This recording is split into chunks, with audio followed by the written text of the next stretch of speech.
Okay, I know a lot of people are gonna go, oh boy. Yeah. If you've ever been told that you are snoring loudly at night, or if you wake up feeling tired from what you thought was a pretty good night's sleep, you could actually be suffering from a more serious problem. Yeah, the problem is called sleep apnea. Now, that's a sleep disorder that you've likely heard of, and it affects millions in this country. So in today's Be Well with TCL, Kelly Hansen takes us to Midwest ear, nose, and throat specialist in Woodbury, where they're introducing a new implantable device. How about that can help you breathe a little easier?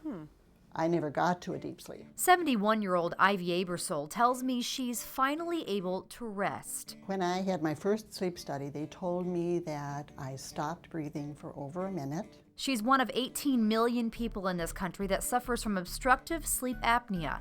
It's a condition that doctors here at Midwest Ear, Nose, and Throat see all the time. Patients who have sleep apnea have periods when they're sleeping when they don't breathe enough or when they actually stop breathing completely, and that's because part of their upper airway collapses. Traditionally, a CPAP machine can help a patient with sleep apnea keep air moving while they sleep. There are patients who do great with CPAP, but there are patients who just can't tolerate it because of claustrophobia or how the mask fits. For any number of reasons, they just can't tolerate CPAP therapy. But thankfully, there's a new therapy called the Inspire Upper Airway Stimulator. It's implanted in the chest just under the skin. A wire is tunneled under the skin to the jaw and to a space between the ribs. The sleep apnea device that we're working with senses when patients are trying to breathe, and when they're trying to breathe, it gives a stimulation to a nerve that's under the jaw that basically contracts muscles in the throat so that it opens the throat when they're trying to breathe. It's a gentle stimulation that basically pulls the tongue forward a little bit,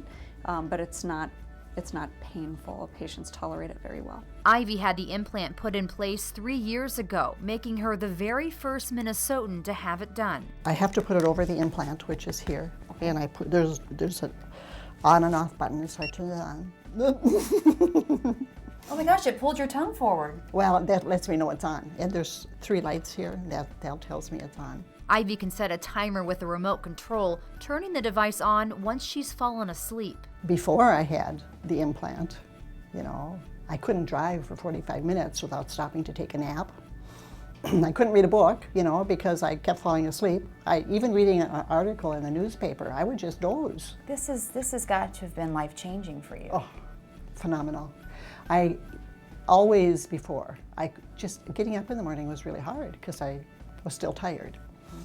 Now I'm awake pretty early.